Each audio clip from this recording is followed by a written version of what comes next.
This isn't going to make sense to you, and I'm sorry about that. I'm just going to start at the beginning, with the house.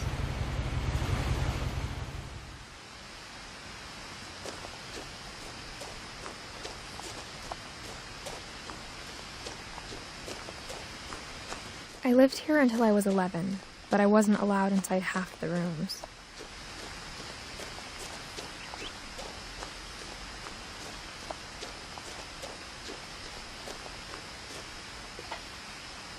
Inside the mailbox were bills from 7 years ago, marked urgent, open immediately.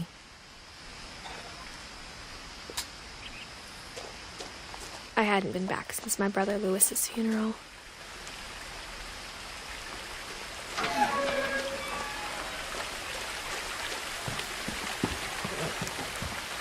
In her will, my mother left me a key, but didn't tell me what it unlocked. Maybe she thought I'd know, or she thought that the mystery would be enough to bring me back.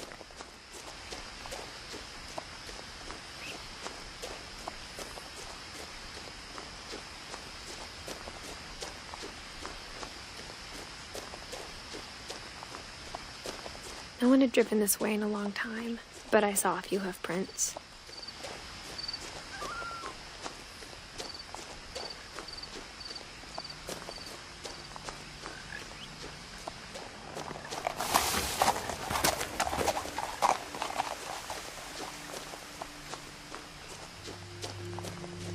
The truth is, even after I inherited the house, I never thought I'd come back to it. But now I had questions about my family that only the house knew the answers to.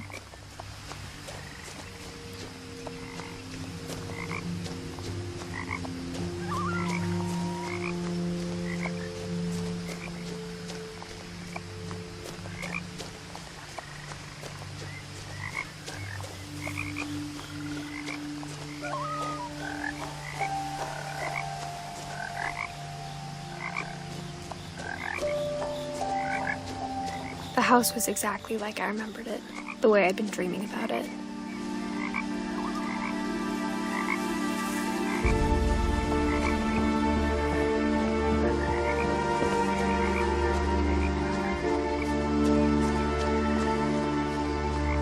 As a child, the house made me uncomfortable in a way I couldn't put into words.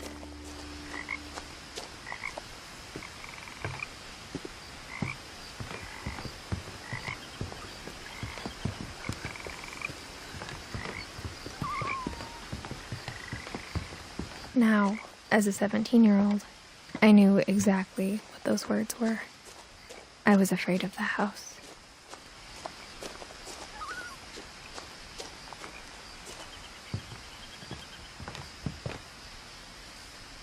I hoped the key might unlock the front door. It didn't.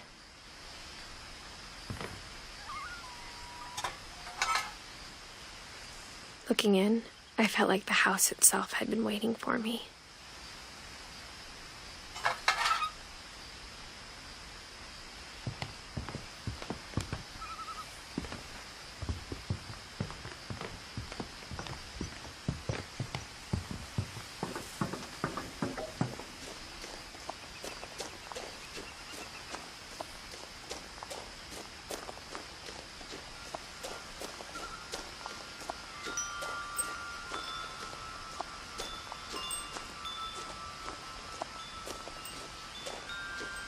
The house felt like it had always been here. Even the swing set was older than my mother.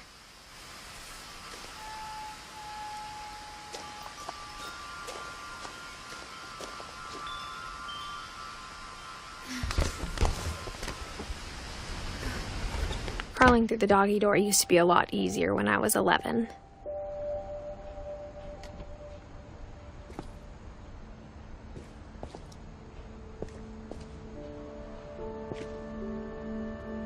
The power had been turned off the night we left.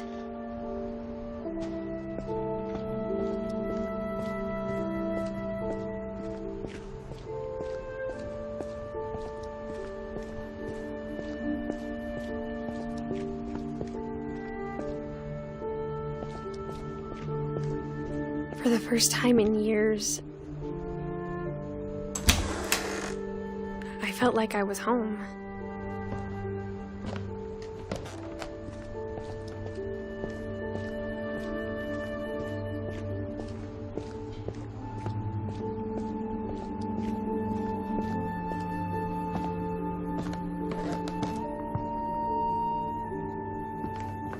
But instead of a family, there were just memories of one.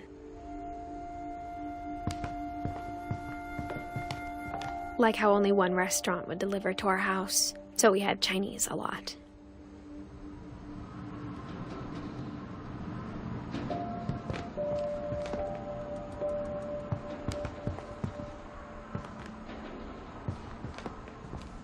Or how after Louis started working at the cannery, we all got sick of eating salmon.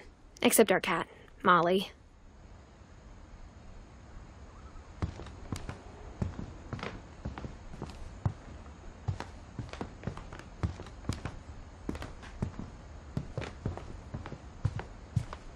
The table was still a wreck from the night we left. It was like a bomb had gone off, killing everyone but sparing the furniture.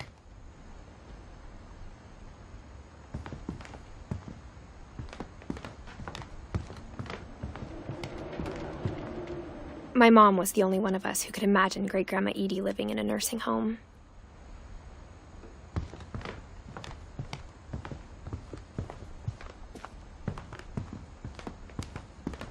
Nothing in the house looked abnormal. There was just too much of it, like a smile with too many teeth. Even the fireplace had a story. Edie told me the bricks came from the original house, after it sank.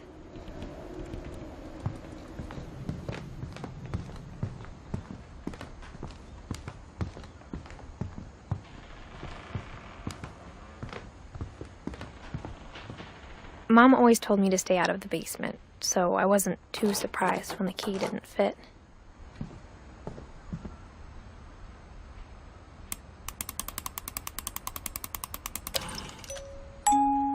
Great-Grandpa Sven built a music box for Barbara, along with the rest of the house.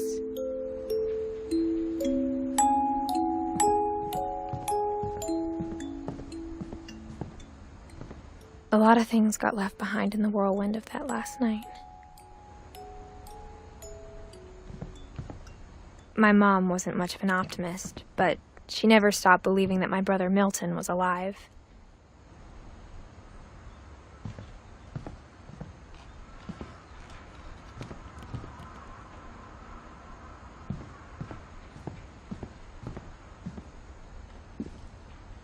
After Milton disappeared, Mom sealed up all the bedrooms. Then Edie retaliated and drilled peepholes.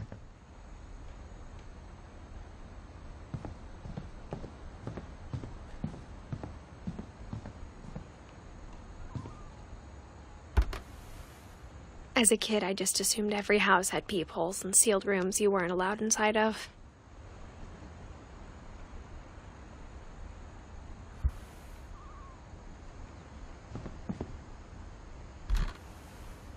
My Grandpa Sam spent 7 years sharing a room with his dead brother, Calvin.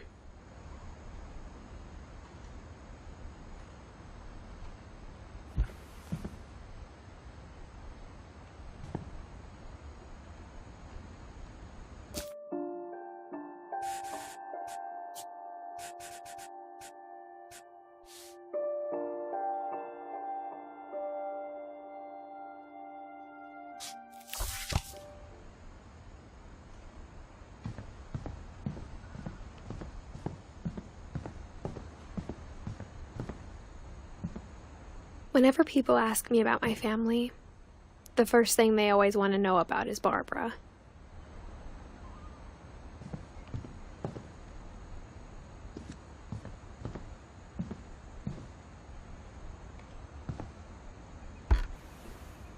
Barbara was a child star for 2 years, until America grew out of it.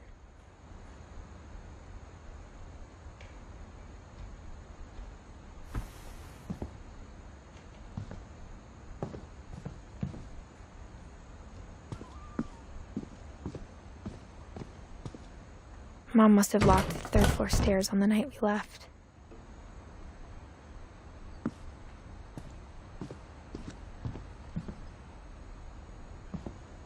Edie's father, Odin, built the original house.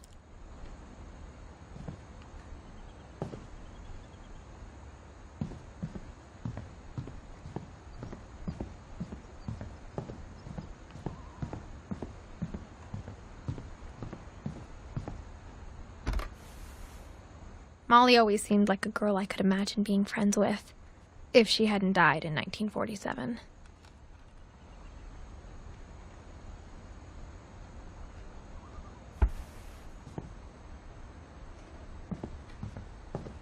I spent a lot of time playing in Great Uncle Walter's room.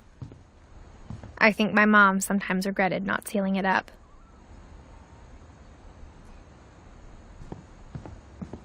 Lewis told me there were secret passages, but I never believed him.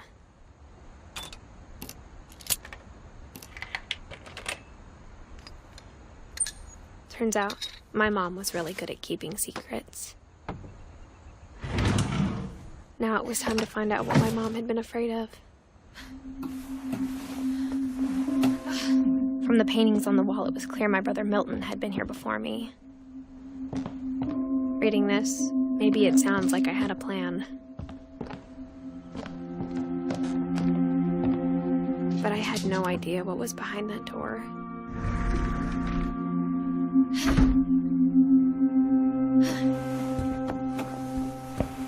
Just like I had no idea where all this was gonna lead.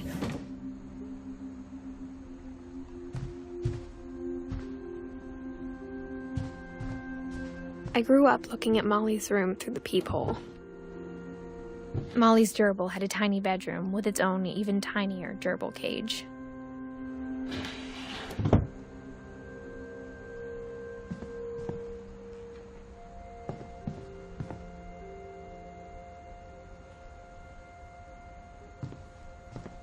Being inside for the first time, I felt like I'd stepped behind a painting.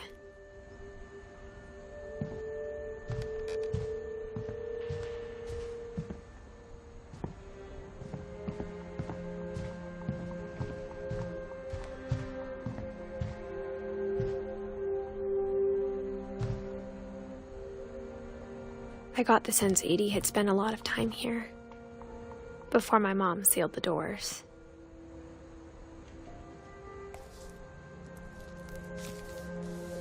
December 13th, 1947. Dear Diary, I'll be gone soon, but I wanted to tell somebody about what's gonna happen. It started when Mom sent me to bed without dinner. I woke up and I was starving, so I looked around for something to eat. The gerbil food was dry, but I didn't mind it.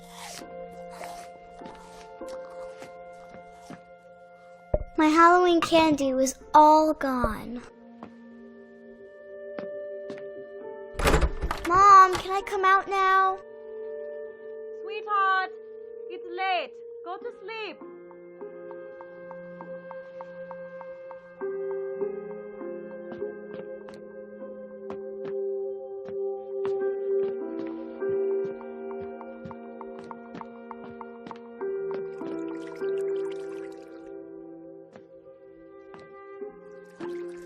I thought about eating Christopher, but I held back.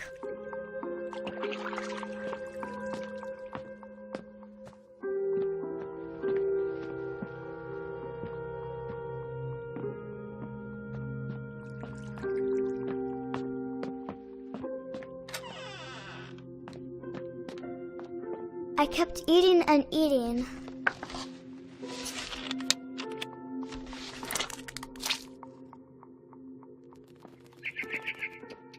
I ate a lot of things that night.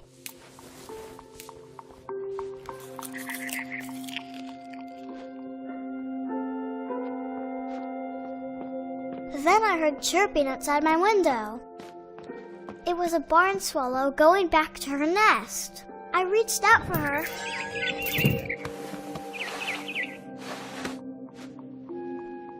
And suddenly, I was a cat.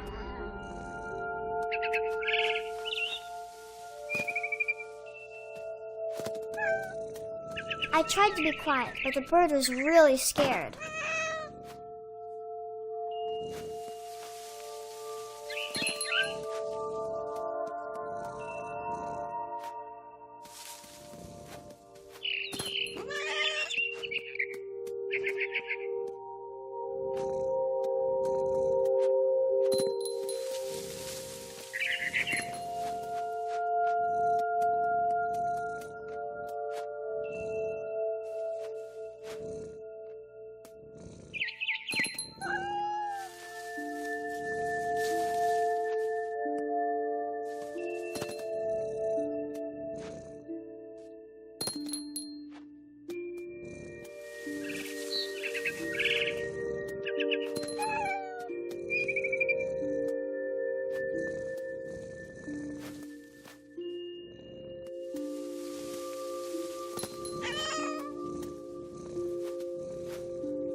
I jumped and I almost got her.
Now I was up in the big tree. I promised Dad I wouldn't climb it anymore. All I cared about was eating that mama bird.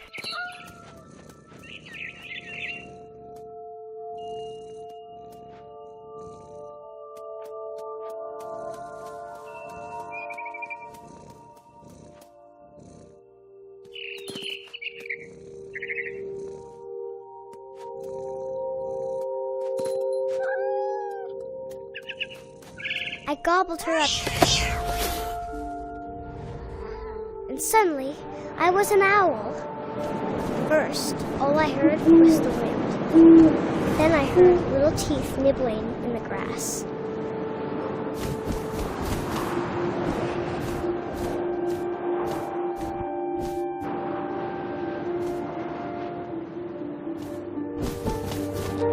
Rabbits.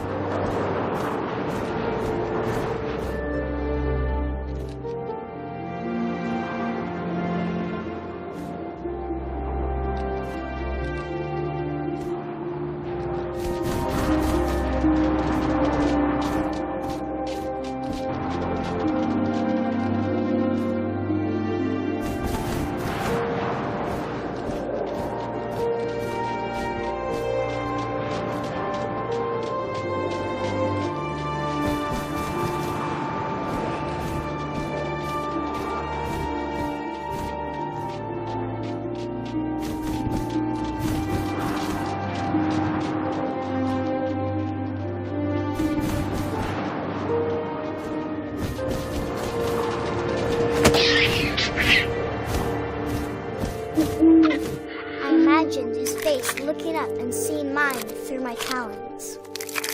I swallowed him up, and I didn't chew one bit. Then I flew off to find something bigger.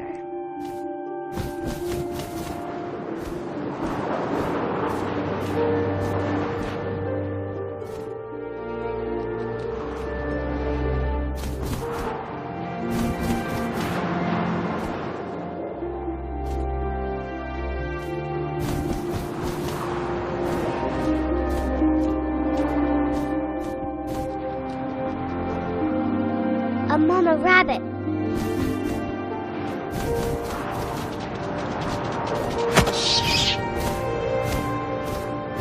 She was almost too big to carry. I started choking, but I couldn't stop eating. And suddenly, I was a shark.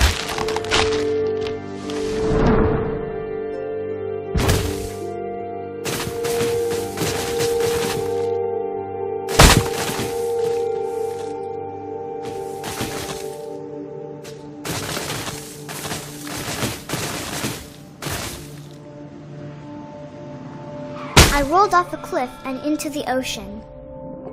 Now, I was hungrier than ever.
But I was so hungry, I jumped out of the water.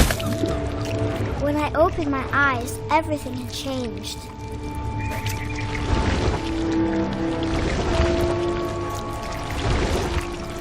Now I was a monster, and I smelled people everywhere.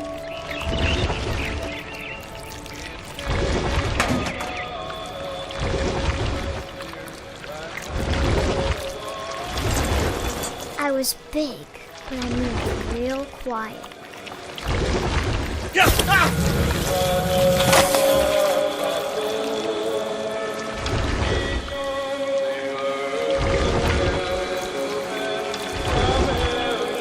I wanted to stop, but also I didn't.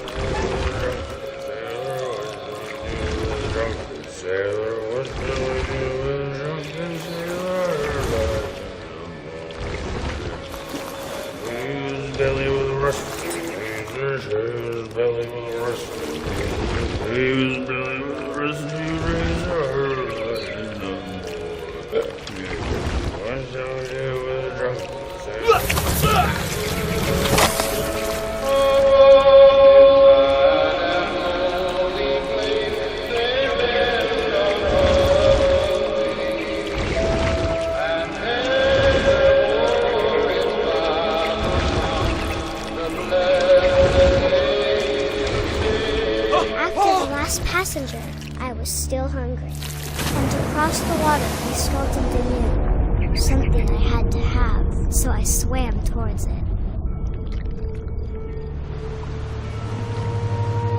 I slithered onto the sand, and the good smell went into an old pipe.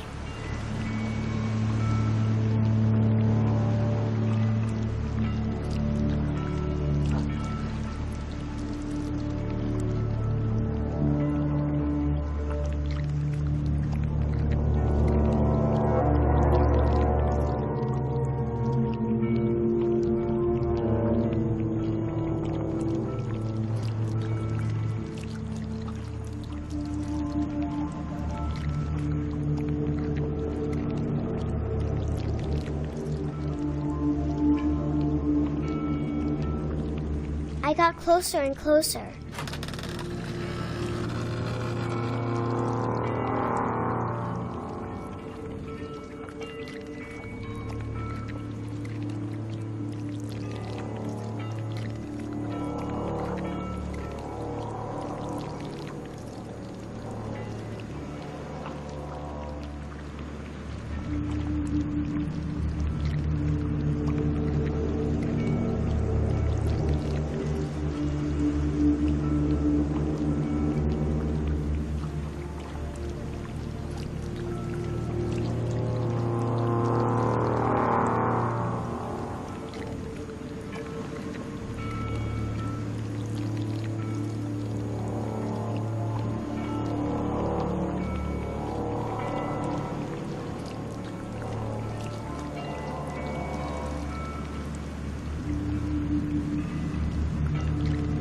All my stomach started growling.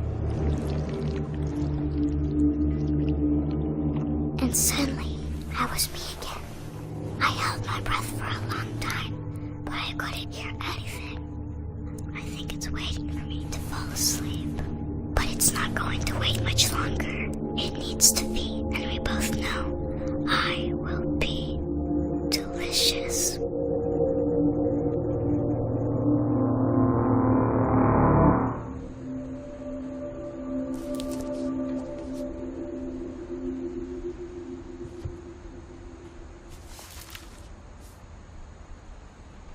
I'm not sure if I believed all of that, but I'm sure Edie would have.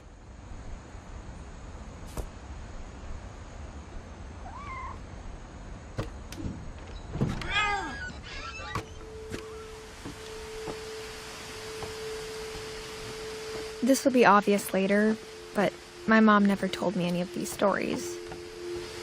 Edie would have, but Mom didn't like bringing up the past. Though, when we adopted a stray kitten, she was the one who named it Molly. I spent a lot of time in Great-Grandma Edie's room.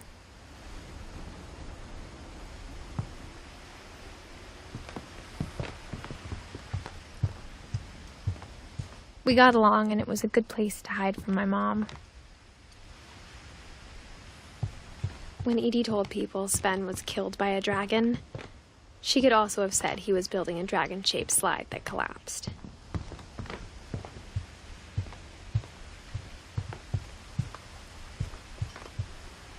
Edie gave a big interview about a mole man living under the Finch house. My mom was furious.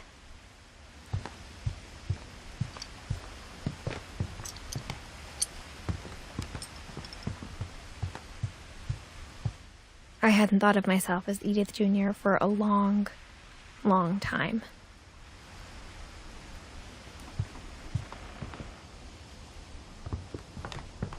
Even in her 90s, sometimes Edie seemed a lot younger than my mother.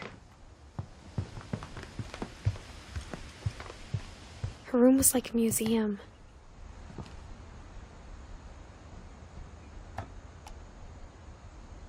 For 500 years, the Finches have been famous throughout Norway for their fortune and misfortune. Odin Finch buries the latest victims of the family curse, his wife Ingeborg and their newborn son, Johan. On January 7th, 1937, he set sail with his family and his house, hoping to leave the curse behind. But 40-foot waves off the coast of Washington send the house and Odin to the bottom of the sea. Odin's daughter Edie, with husband Sven and baby Molly, step ashore on their new home, Orcas Island. Odin Finch is the first to be buried in the new family cemetery. His daughter Edie is already dreaming of a new Finch house.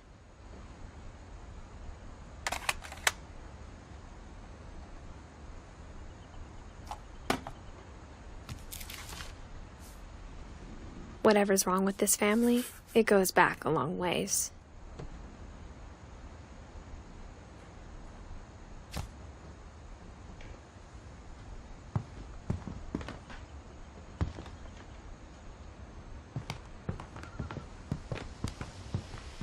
Edie knit me a new pair of gloves every year, just in time to replace the old ones.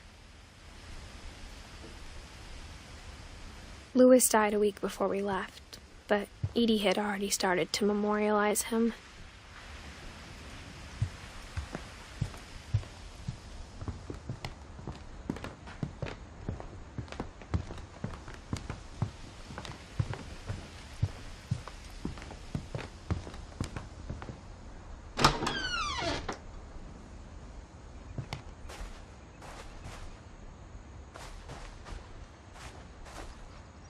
The only trace Grandpa Sam's first wife, Kay, left on the house was the pink bathroom. It was a pretty big trace.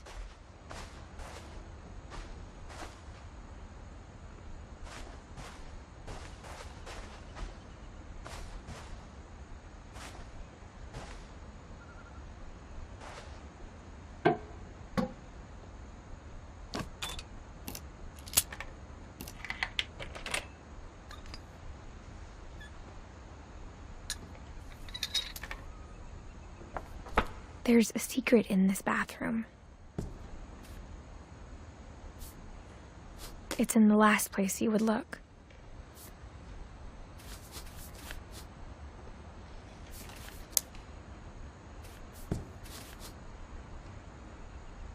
It isn't in the cupboard.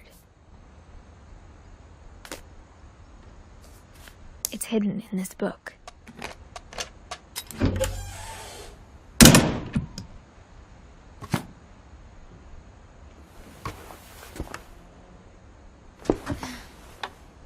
Sven gave Sam an old camera he'd refurbished.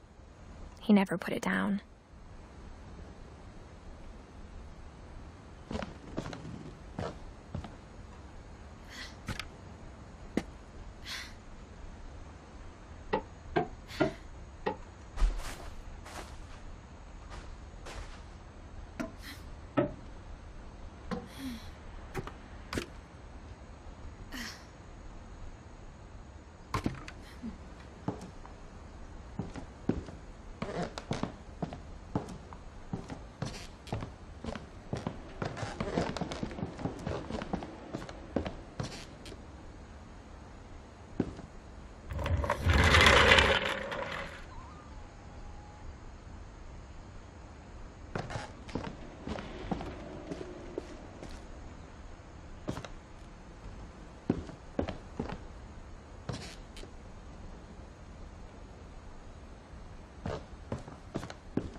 I knew Grandpa Sam had a twin,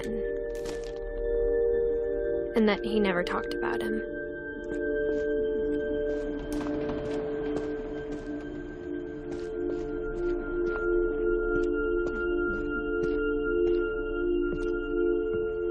I guess my grandpa didn't like history any more than my mom did.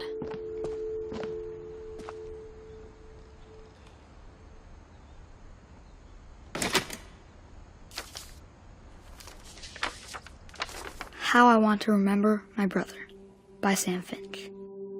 The thing I remember is that when he made up his mind, that was it.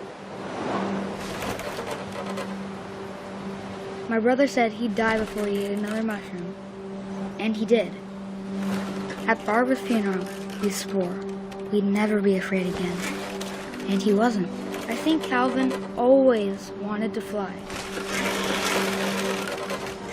Sam! Calvin! Dinner's ready! Coming!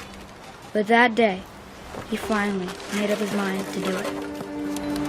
I told him going around was impossible.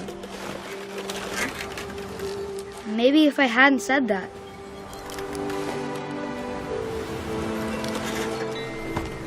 Calvin! I'm not gonna tell you again! Maybe if the wind hadn't picked up. Then maybe he'd still be here. But I doubt it. I think he'd already made up his mind. That's what I want to remember about my brother.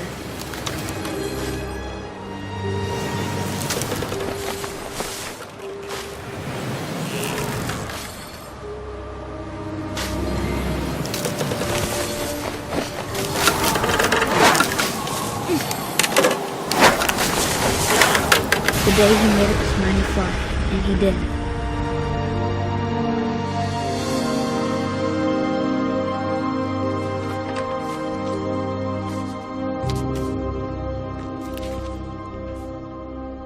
Calvin's story felt strangely familiar.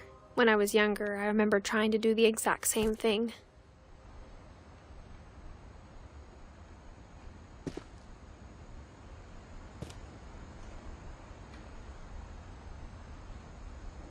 After the funeral, Edie roped off Calvin's half of the room.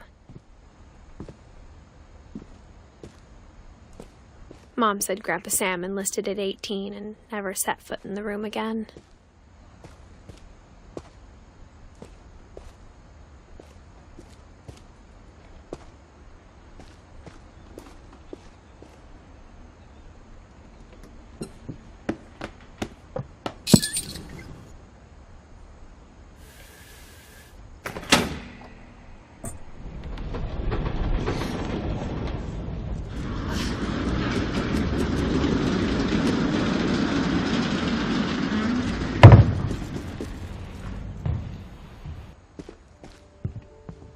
The passages were a pretty tight fit. They'd obviously been built for smaller hands and bellies.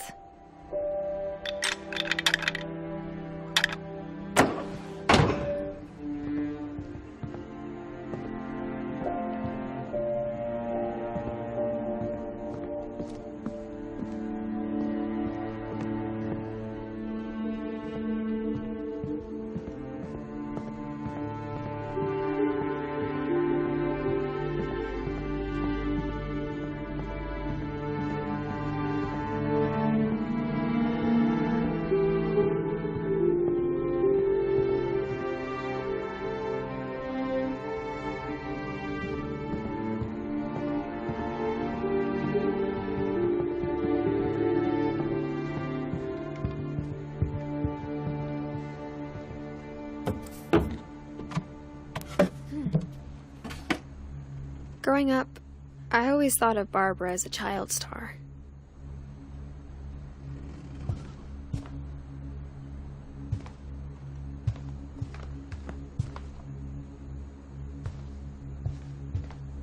I never thought about how hard it must have been for her afterwards.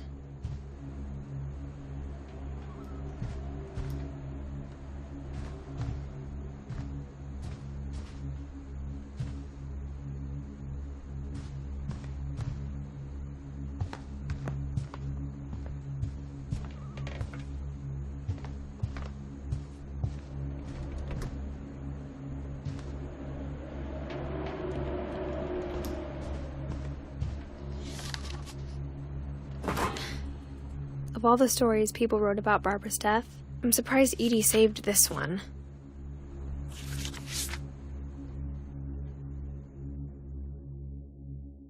Old Jack here with another ghastly tale inspired by America's most unfortunate family. I'm calling it The Surprise Ending of Barbara Finch. As a child star, Barbara was famous for her scream. Now at 16, she was all washed up. A has-been. But in a lucky break, she'd been asked to perform her signature scream at a local convention for monster movie fans. It was just the boost her career needed. Unfortunately, her scream hadn't aged well. Getting better. I think you just need the right motivation. Her biggest fan and current boyfriend, Rick, was about to demonstrate when... Now that was a great scream. It was Barbara's father, Sven. He'd slipped into a table saw and had to be rushed to the emergency room. So Barbara got stuck babysitting her youngest brother, Walter. Her convention comeback was cancelled. Okay, I'm hearing frustration, but I'm not hearing terror. What if I tried... A gang of hoodlums in Halloween masks have been terrorizing Orcas Island tonight. Police are urging residents to... That came from the basement. You're right! Also, I loved your delivery on that. Why is your basement door locked? Because my dad likes making puzzles and secret passages. There's a key hidden in the music box. The secret is to keep winding and winding until finally the key pops out. Thanks, babe. I'll be back in a sec. 20 minutes later, Rick hadn't returned. So Barbara went to look for him, right on cue. She reached for the music box. And as she wound the key, she listened for Rick, but the house was silent.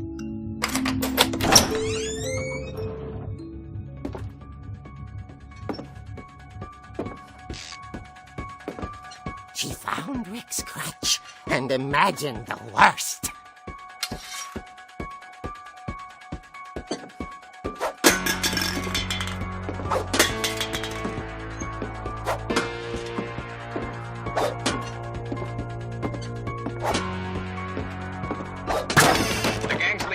Infamous Hookman killer, Dr. Carl Hamill, who impaled and then ate his family 10 years ago tonight.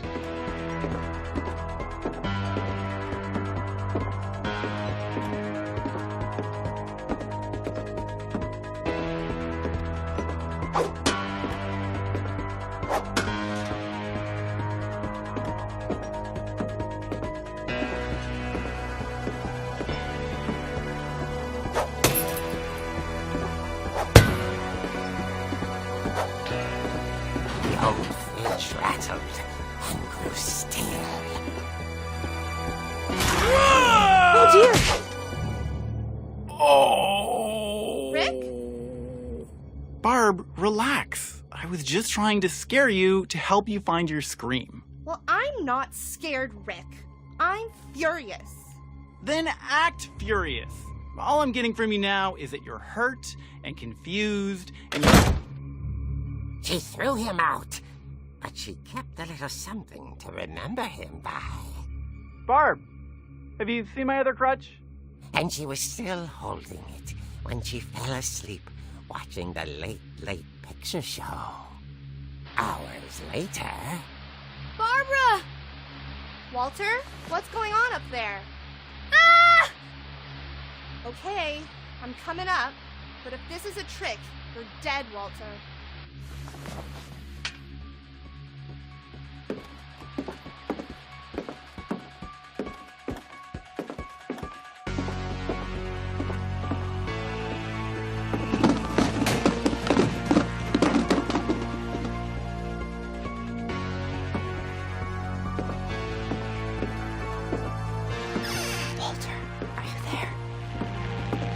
Walter had vanished, but his bedside radio was still on.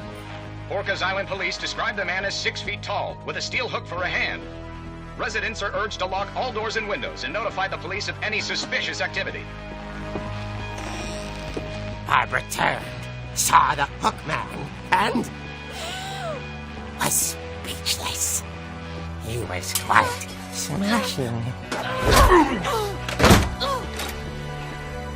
And he was.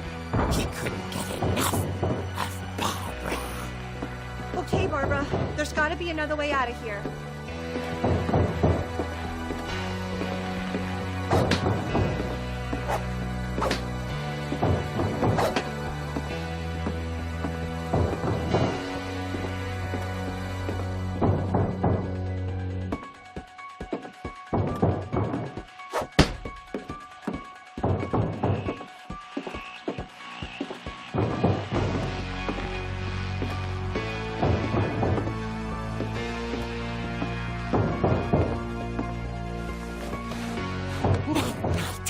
She played her part beautifully.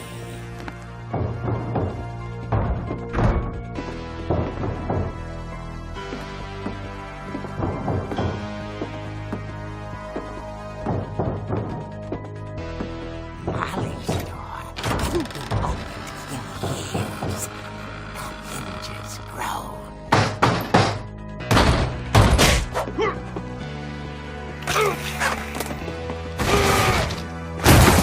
Wasn't moving, but she sensed the story might not be over yet.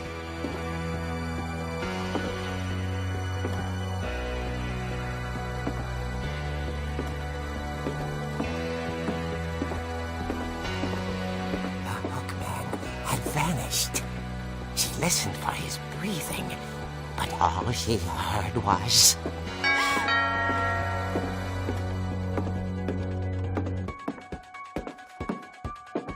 At the door, she heard whispering. It was coming from inside the house.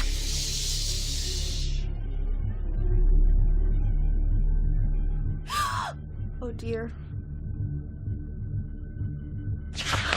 The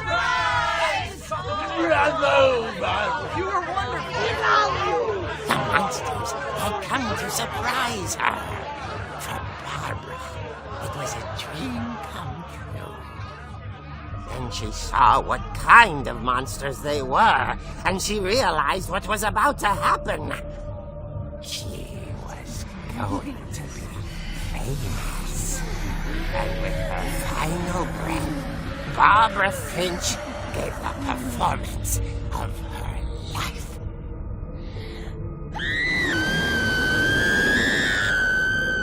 I wasn't there myself, but I hear Barbara was magnificent.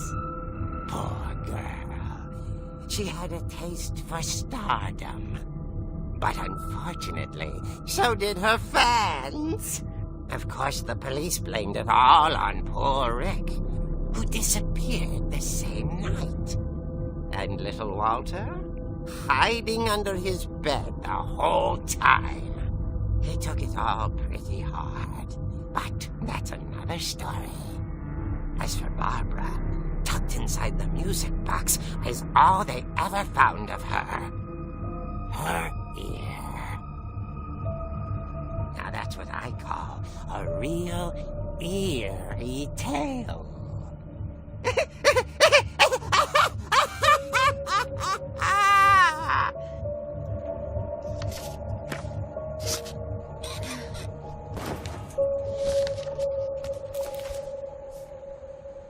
Edie told me all Barbara wanted was to be remembered, as absurd as that comic was. Maybe what Edie saw was a happy ending.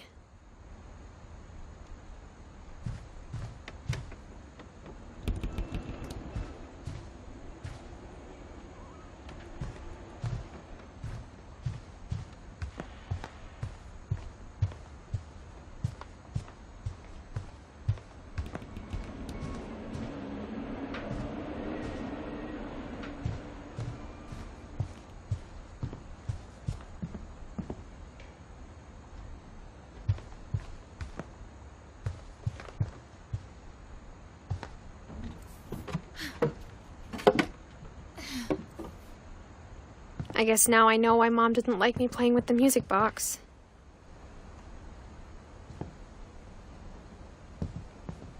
It's funny.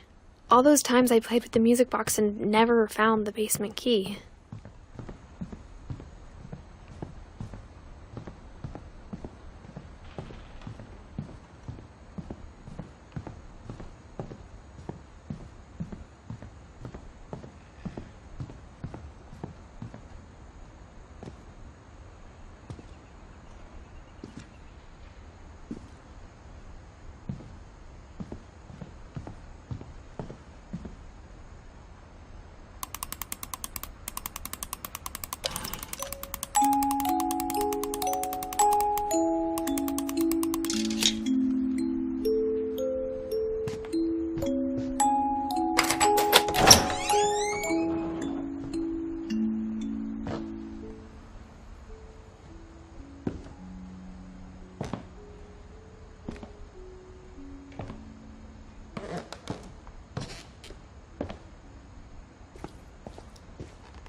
Mom said the basement was off limits, unless I wanted another tetanus shot.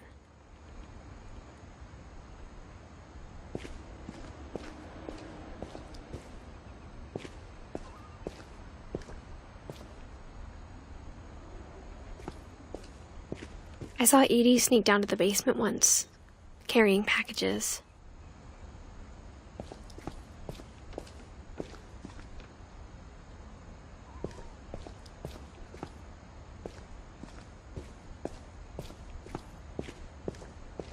I thought maybe she was hiding presents.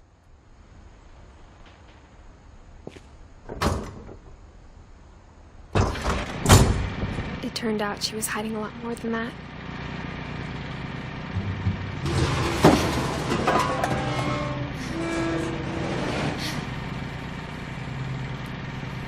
I remember asking Mom once about where Walter had gone. She said after Barbara died, he got as far away as he could. If there's a pattern in all these stories, I think it's that none of us has gotten very far.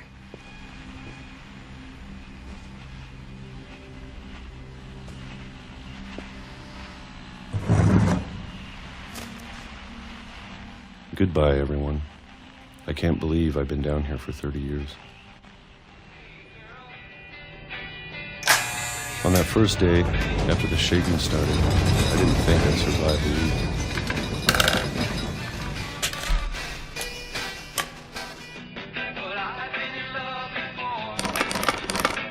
But after a few days, I settled into a routine. That's what kept me sane. Having a schedule, living for today. I always expected to be dead tomorrow. But if you wait long enough, you get used to anything.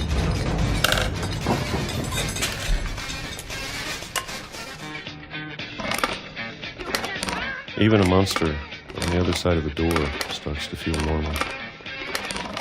Almost friendly.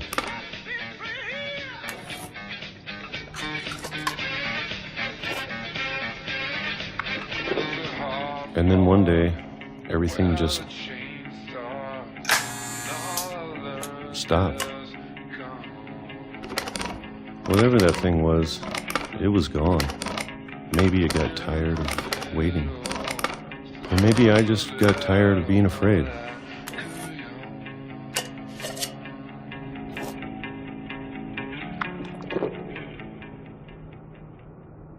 It's been a week now, the longest in 30 years. I'm done waiting. I have to leave while I still can.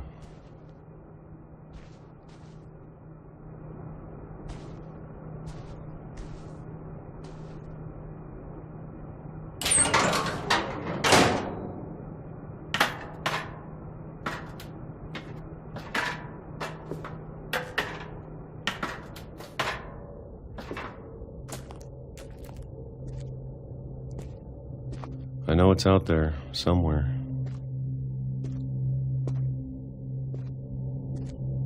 Whatever killed Barbara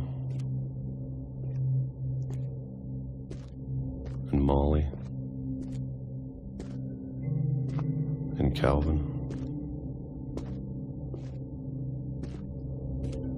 Maybe this is all a mistake. But I need to stop living the same day, even if it kills me.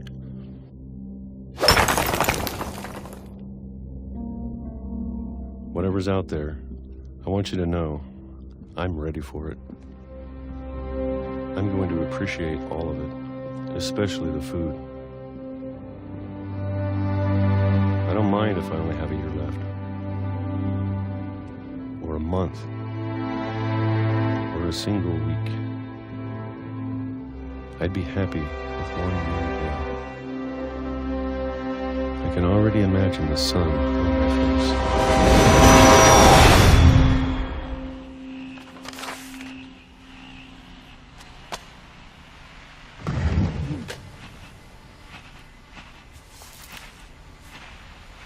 Walter died when I was 6. I can't believe my mom never told me he was down here.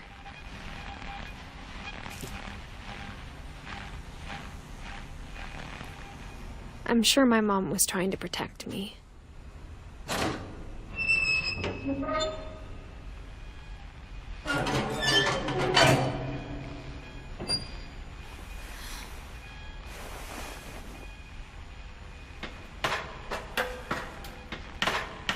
Maybe she was afraid I'd end up like Walter.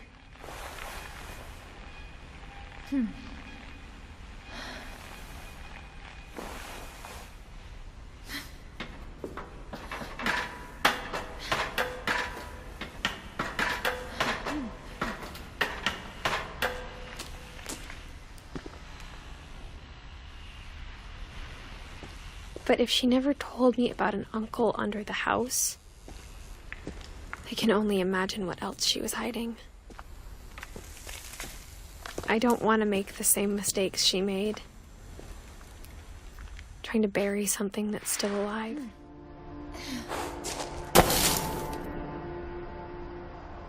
Now that there's only one of us left, or maybe 2, I thought it was time I heard the stories for myself. And found out what happened to everyone else.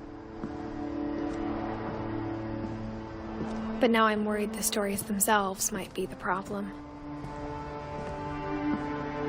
Maybe we believed so much in a family curse, we made it real.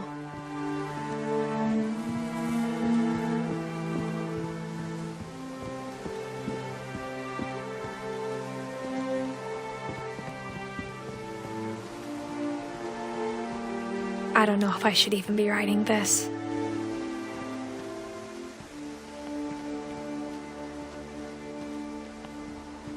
Maybe it'd be better if all this just died with me.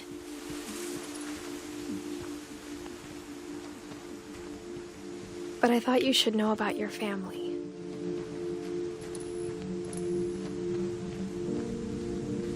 And the history you're a part of.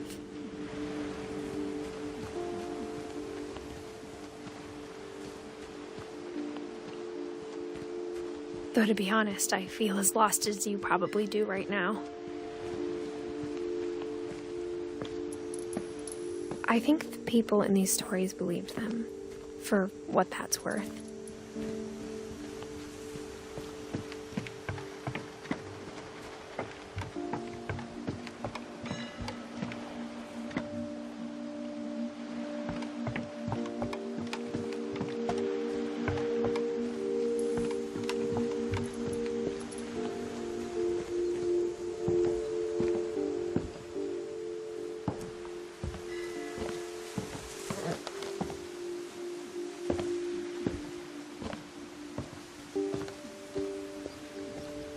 And when you look at the house, that history of imagination and stubbornness and madness, any of it seems possible.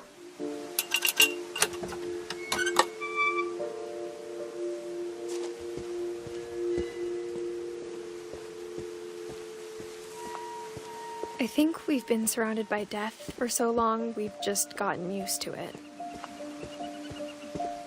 What kind of family finishes building a cemetery before starting the house?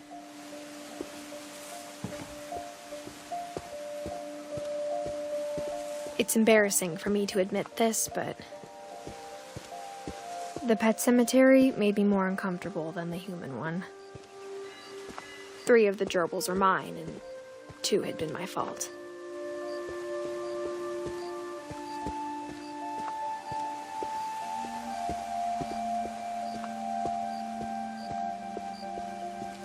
Sven built the house, but it was Edie who designed the cemetery.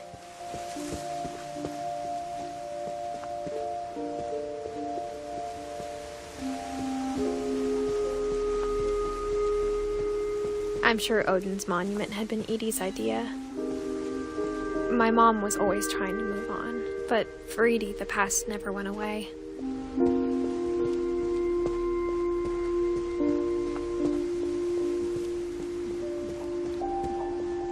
She could see it poking out of the water at low tide.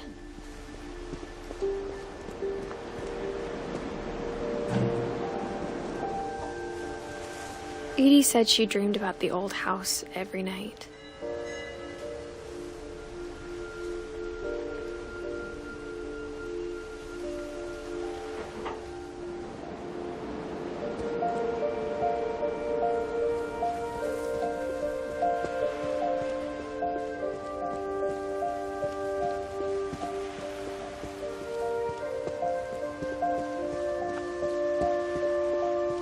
Edie's side was always easier for me to understand. But the older I get, the more I can see where my mom was coming from.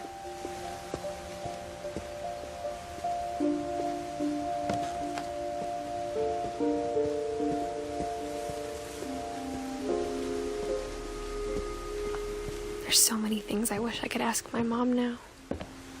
Part of me thinks this is what she wanted all along. For me to come back someday and find everything out for myself.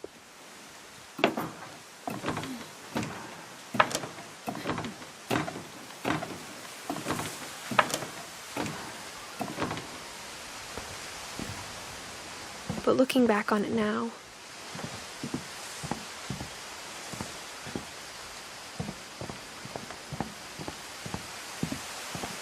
if she told me there was going to be so much climbing, I never would have come when I was 22 weeks pregnant.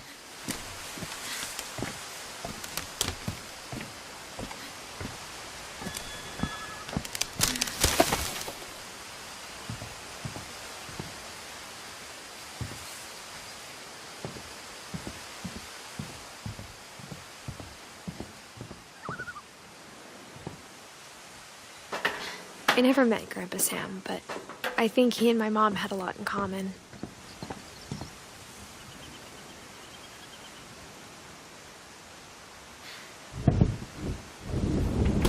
They were both pretty intense.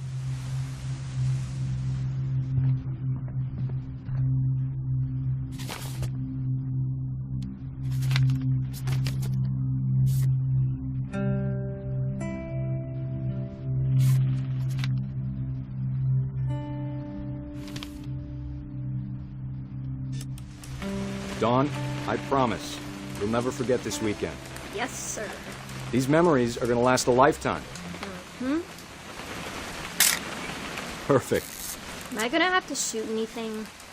It's gonna rain the whole weekend, isn't it? I will never forget this weekend, Dad. That's the spirit. Okay, got it. I'm gonna take some pictures, okay? Just be careful. That camera's older than you are.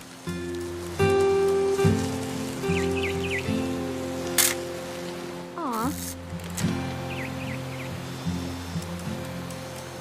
You're right, Dad. It's starting to clear up. Still freezing, though. Definitely should not have drunk all that coffee.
Nothing quite like being outside. Hold still on. Hey! That's a keeper. I'm just saying, I'm not always gonna be here, Don. You'll need to remember this stuff, if you want to survive. I'll be fine, Dad. Dad! Good eyes, Don.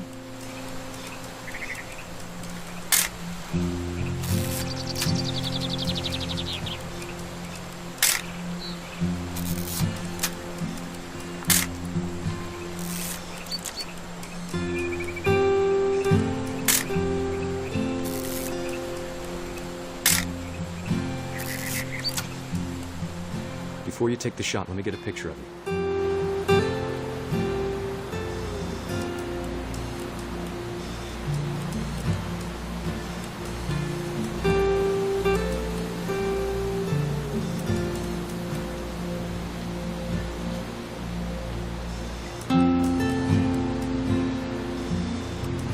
Dad, Just breathe. Turn off your imagination. Focus on your target.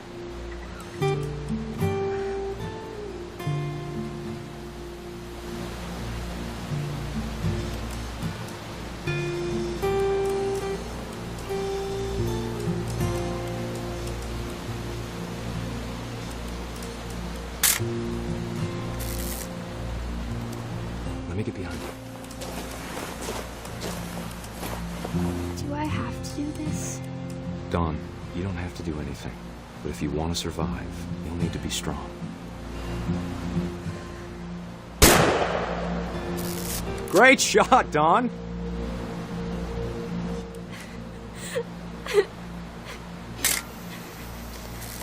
I'm proud of you, Don. Always remember that, okay?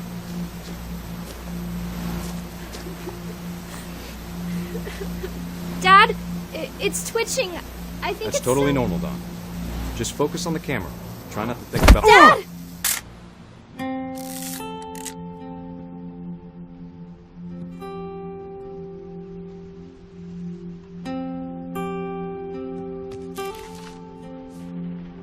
Of all these stories, that's the one I wish most that my mom had told me.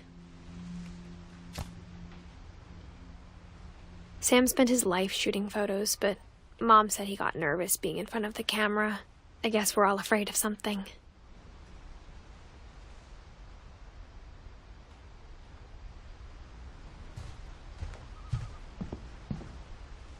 Instead of hiding from death, Sam seemed to go out of his way to meet it.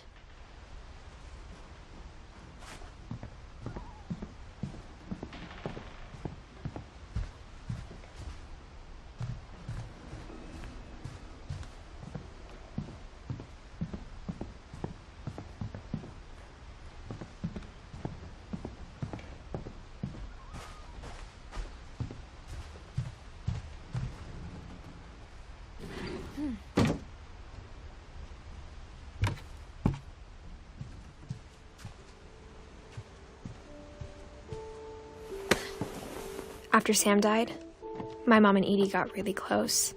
They'd both lost a lot.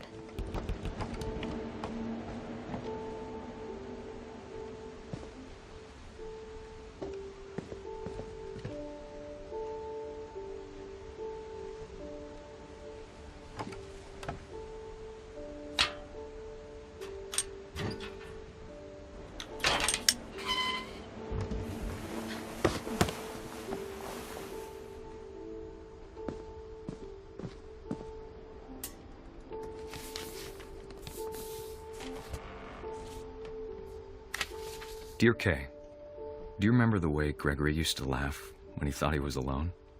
Like something funny was happening, but only he could see it. I think he saw things the rest of us don't.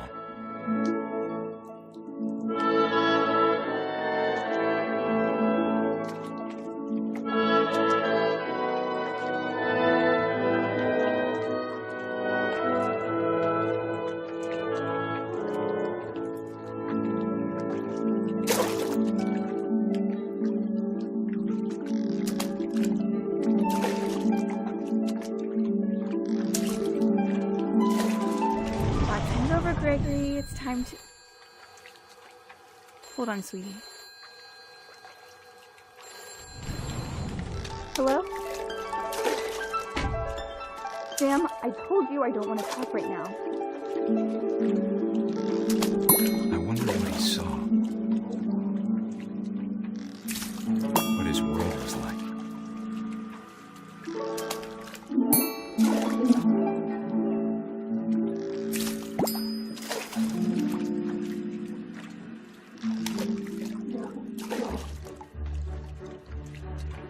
Reminded me so much of Calvin. Lost in his imagination.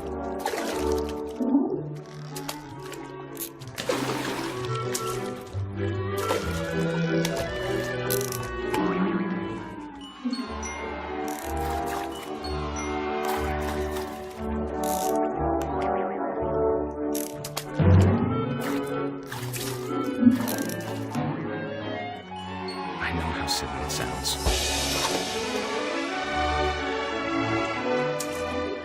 But I worried about a baby being too happy. But I could feel her slipping away. Sorry about that, Gregory. I know you did everything you could. Maybe if I hadn't called that night.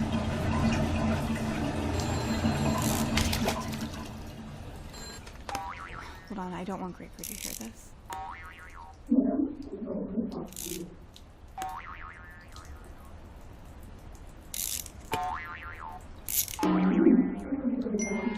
I wish he could have told us about the world he saw.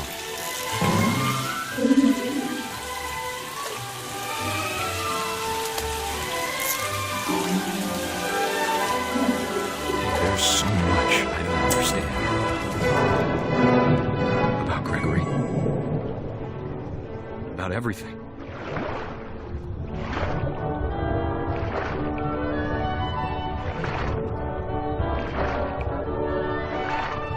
But I know what happened wasn't your fault.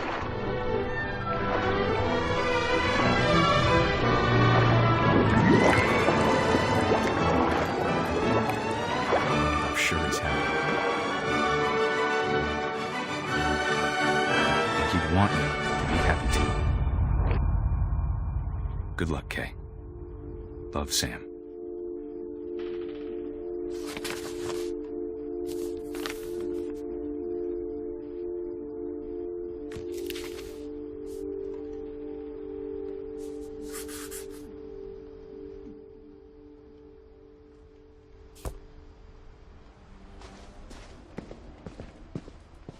I can't imagine my mom ever writing poetry, and yet... A poem for Gus, who always said the wedding was a bad idea. Our father never hit us kids, at least not very hard, before the day my brother said with teenage disregard that he'd be dead before he'd see a wedding in our yard.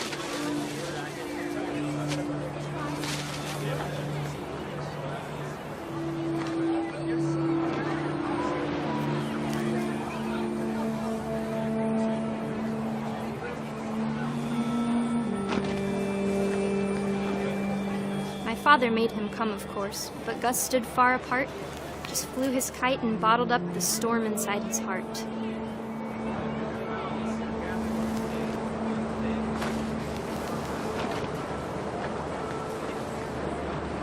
I tried to talk him out of it, but though he'd never met her, we don't need a stepmom were the words that I now remember. pronounce you husband and wife. You may kiss the bride.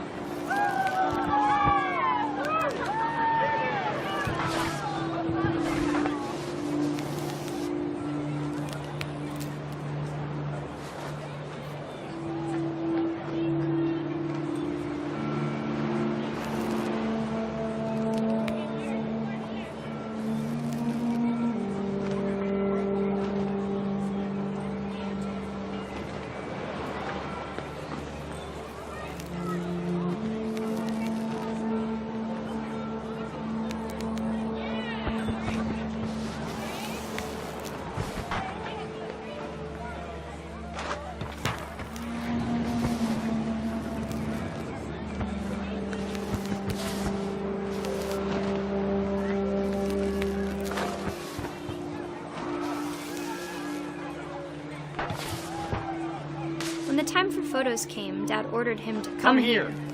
But Gus declined, and as a sign held up his middle finger.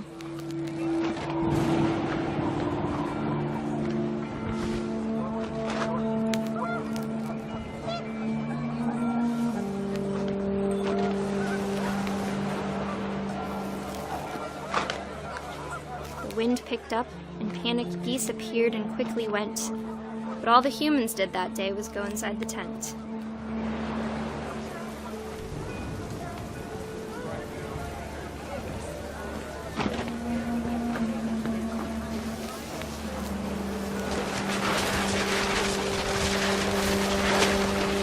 The rain came down in buckets then, but no one seemed afraid that nature might destroy the tent our dad had crudely made.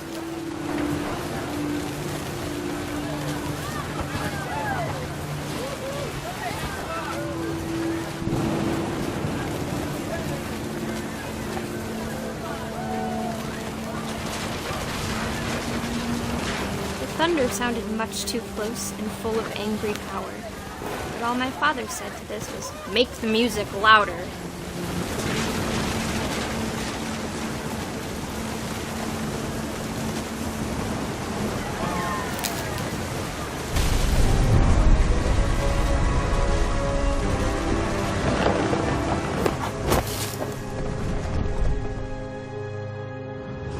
I wish that I could truly say I thought about you on that day. Out there on the beach alone, just you, the wind, the sea, and foam. But I didn't, until we found you.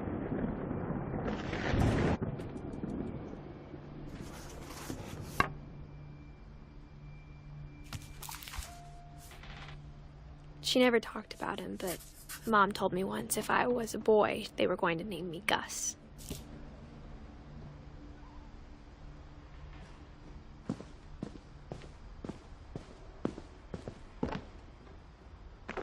My mom moved up to the loft after her brothers died.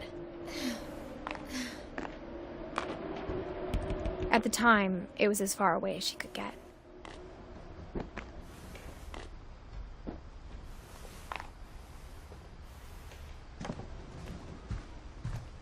She spent a summer building houses in Calcutta, where she met my dad, Sanjay. My mom moved to India a week after graduation and got a job teaching English. Louis was born a year later.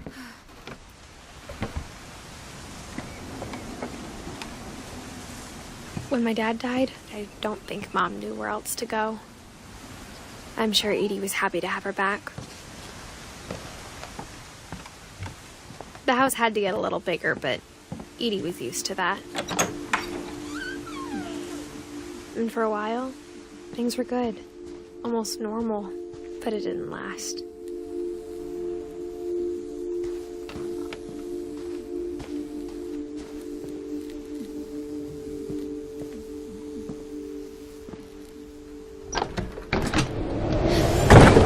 The beginning of the end was Milton's 10th birthday, when Edie gave him a castle.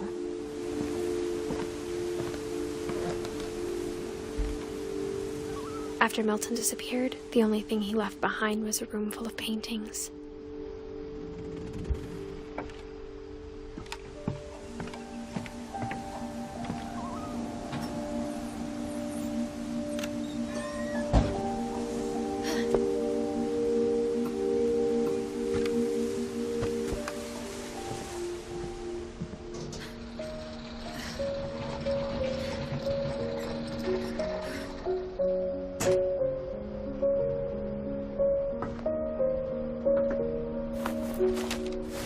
Milton Finch in The Magic Paintbrush.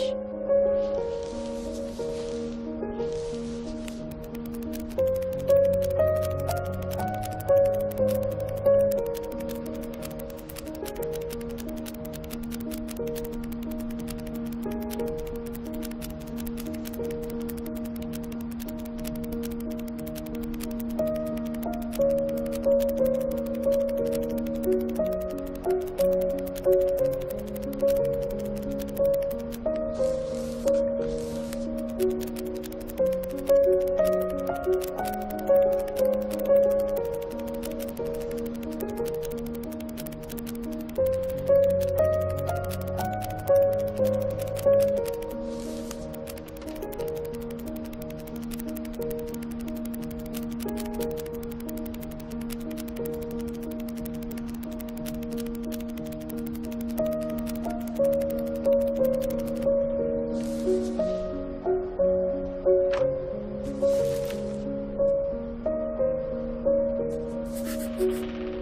was 4 when Milton disappeared.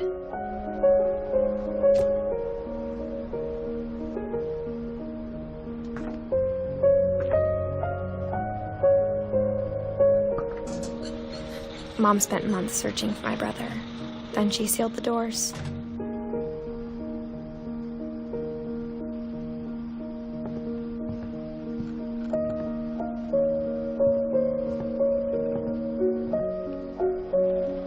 Whatever Milton had found in the house, Mom didn't want it getting out.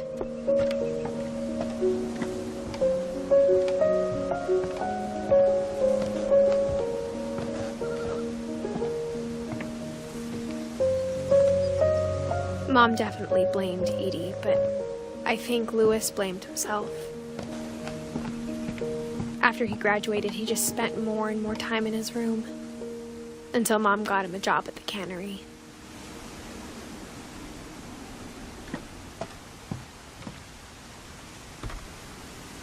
Everyone always told me to stay out of Louis's room, except Louis.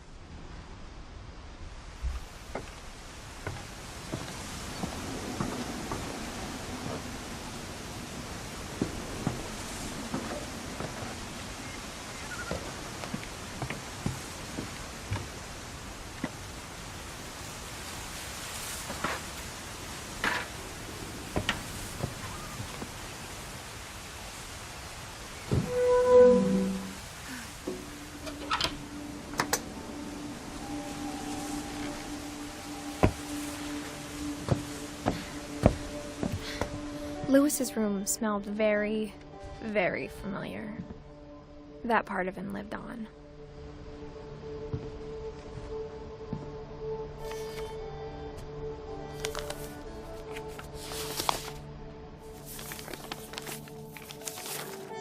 Dear Mrs. Finch, as Louis's psychiatrist, I can understand your desire for an explanation. As I see it, the trouble began in January, shortly after we convinced your son to seek treatment for substance abuse. Newly sober, I believe Louis first noticed the monotony of his daily life.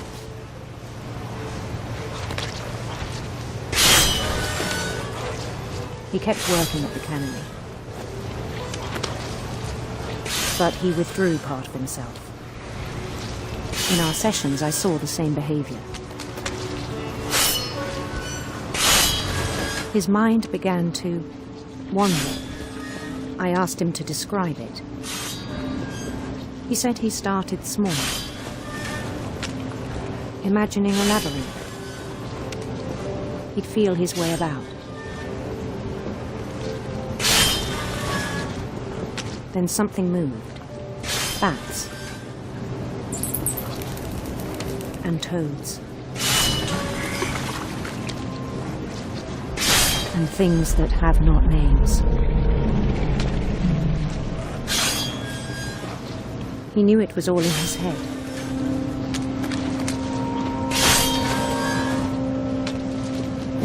But he took it very seriously. I had hoped he'd find himself.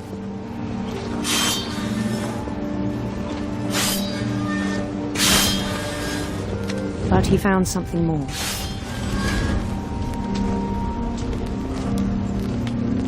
I worried about him then. Daydreaming at the cannery. I spoke with his boss. But he said Louis had become a model employee. Methodical, tireless, focused. Like a whole new Louis. So I let him go on.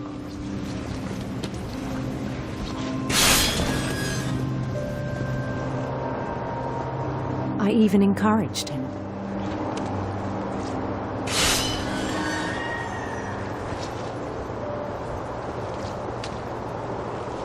It seemed very promising at first.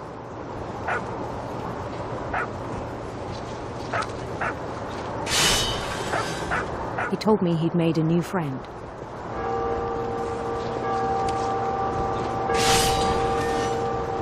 On the edge of a city he named Louis Topia. He built the city up slowly, brick by brick. Then he made musicians.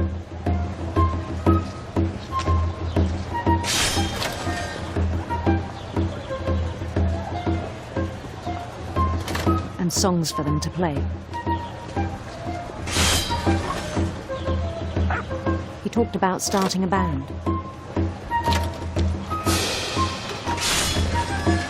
And he was always humming something. Every day his imagination grew stronger.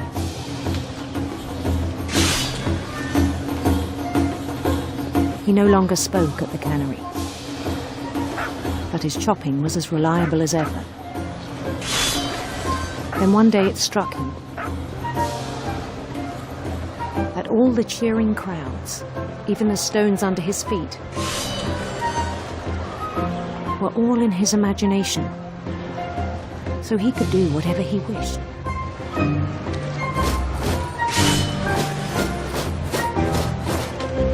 He held an election for mayor, and he won.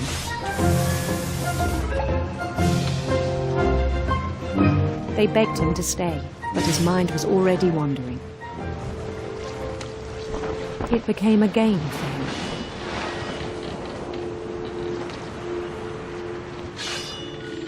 He'd conquer a city, then immediately push on.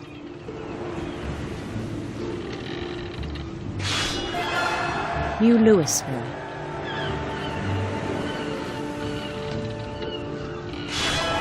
St. Louis. He started drifting away from our reality.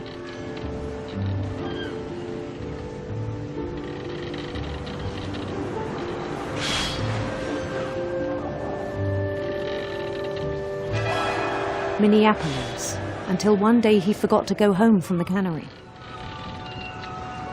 Even as his mother pleaded with him, part of Louis kept sailing on.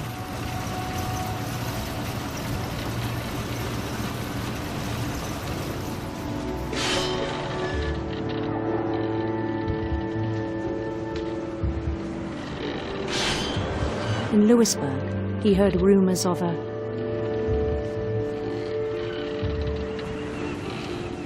handsome queen.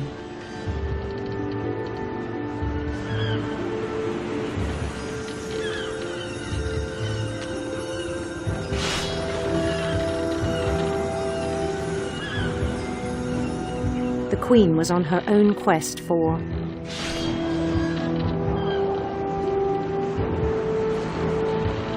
radiant rainbows.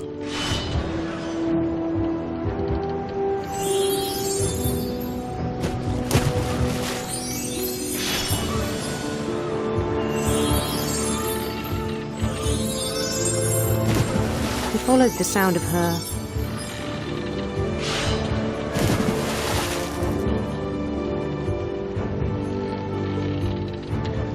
silver harp.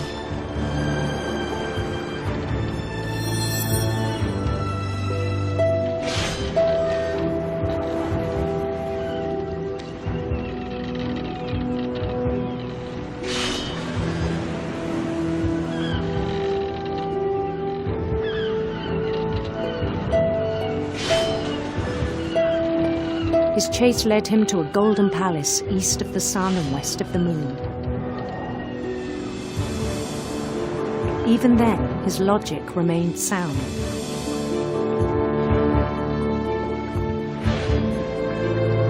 He knew the world was all in his imagination.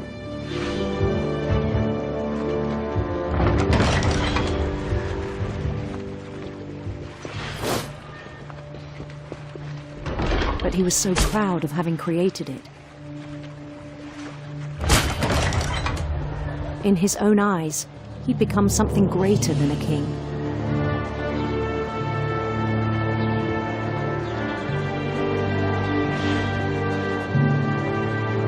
For someone who'd never known success in the real world, I think it was overwhelming. then it struck him that the real Lewis was not the one chopping salmon, but the one climbing the steps of a golden palace.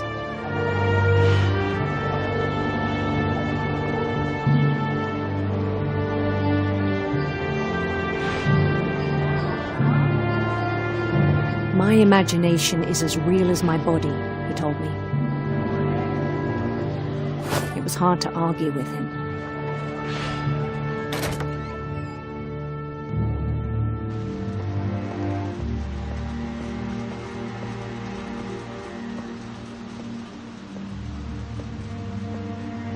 We began to forget the world we know.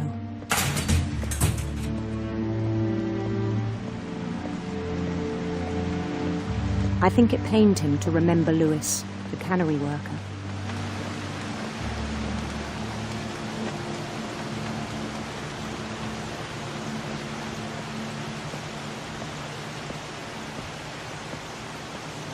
He began to despise the man with a royal contempt.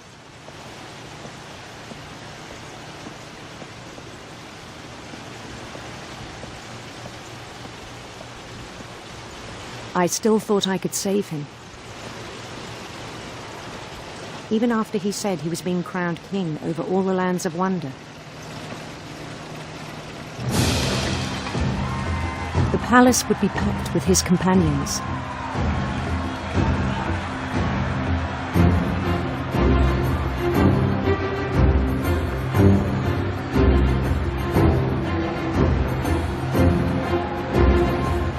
Including the wise Calico who'd insisted on inviting him.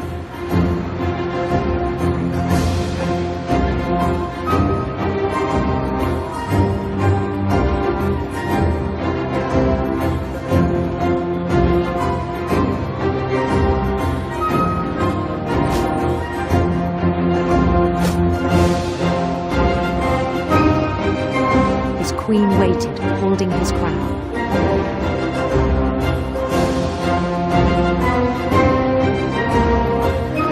There was only one thing left to do.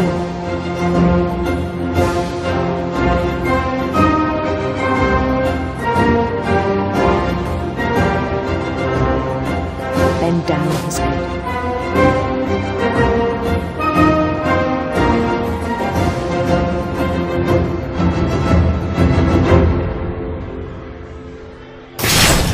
And the rest I think you know. Mrs. Finch, your son was a kind man who will be missed by all of us who knew him.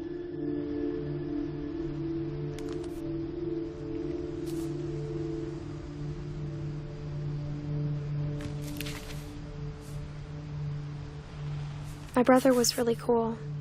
I wish you could have met him.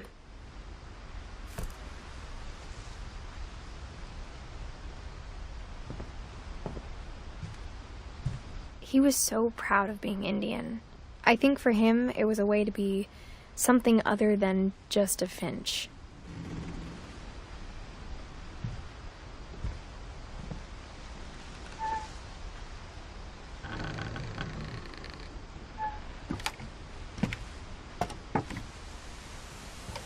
On the way back from Lewis's funeral, my mom told me to start packing. She waited until the day before we left to tell Edie. I'm not sure if she wanted to make it easier or harder.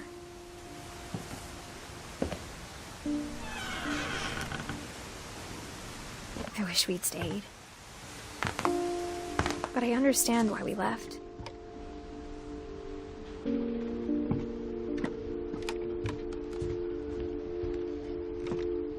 My mom ended up leaving everything behind.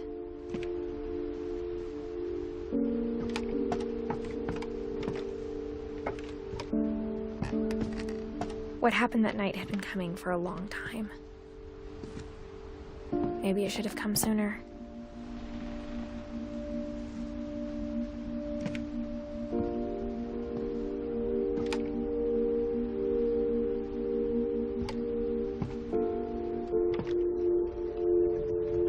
But it had to end one way or another. All that's left now is to tell you about that last night.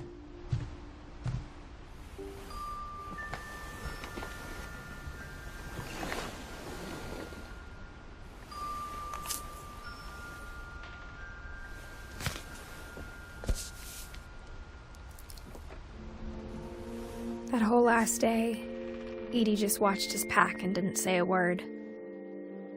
Until supper, when she raised her glass and said, "To our final night together, and all our final nights apart." Grandma, you know what I said about alcohol.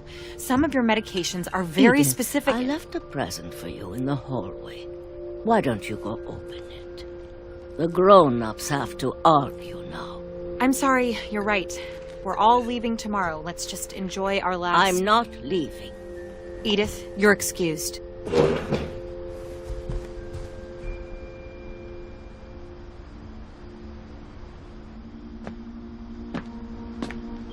The power had been shut off that morning, but Edie always had plenty of candles.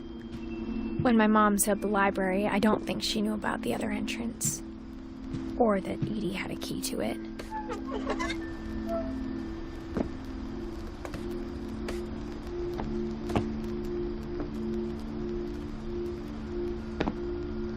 That thing you're afraid of isn't going to end when you leave the house.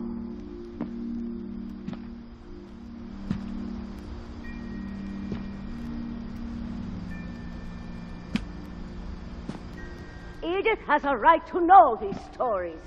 My children are dead because of your stories. I think it's best if Edith and I leave tonight.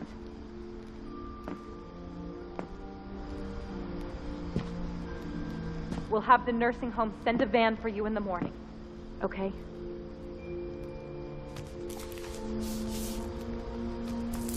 Dear Edith, there's so many stories I wish I could tell you, but there's only time for one.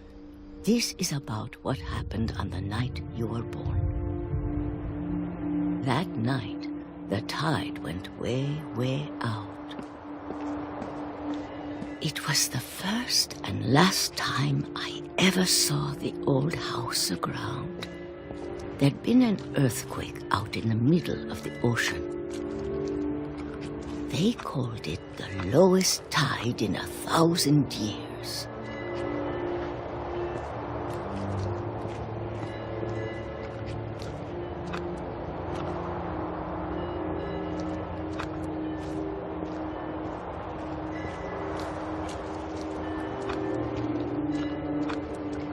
God, it smelled awful. You know, I've seen that house every day of my life.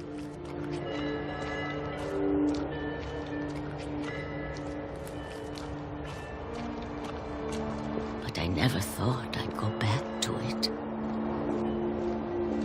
When the fog rolled in, I lost my way.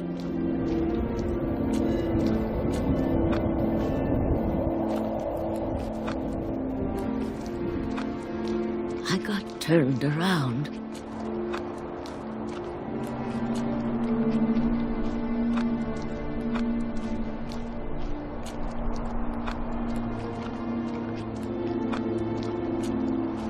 For a while, I wandered.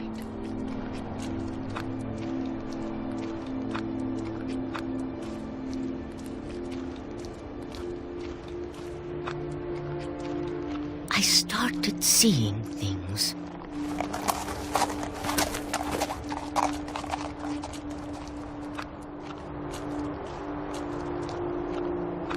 Things I'd forgotten had ever existed.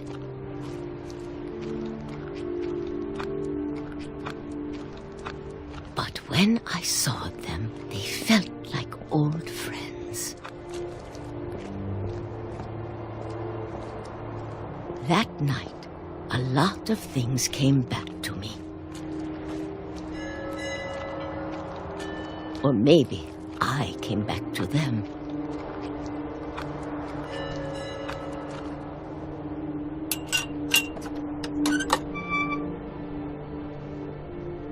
Things I can't explain, but that I need you to try and... Edith, what are you doing in here?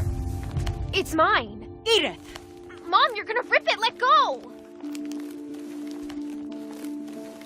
I kicked and screamed, but Mom dragged me to the car.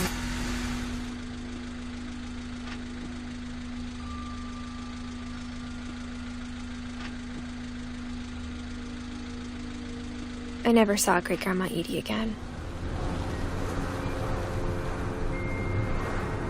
The next morning, the band came to pick her up, but she was already gone. After that, we moved around a lot.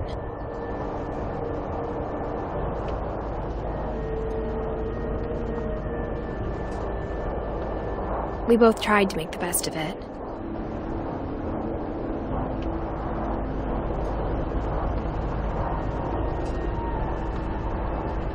A few years went by.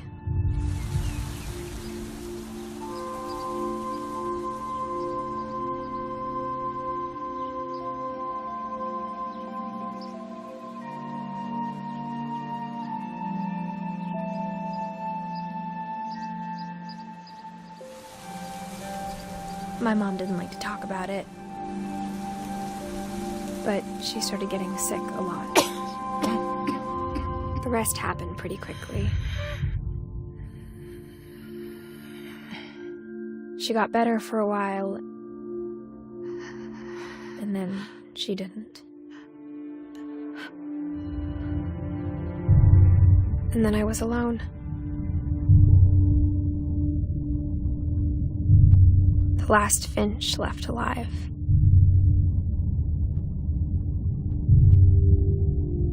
Until I found out about you. I'm still not sure what to tell you about all this. If we lived forever, maybe we'd have time to understand things. But as it is, I think the best we can do is try to open our eyes. And appreciate how strange and brief all of this is. This journal was supposed to be for you. But now I hope you'll never see it. I just want to meet you and tell you all these stories myself. But I guess if you're reading this now, things didn't work out that way.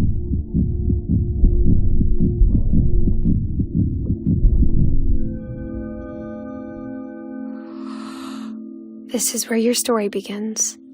I'm sorry I won't be there to see it. It's a lot to ask, but I don't want you to be sad that I'm gone. I want you to be amazed that any of us ever had a chance to be here at all. Good luck.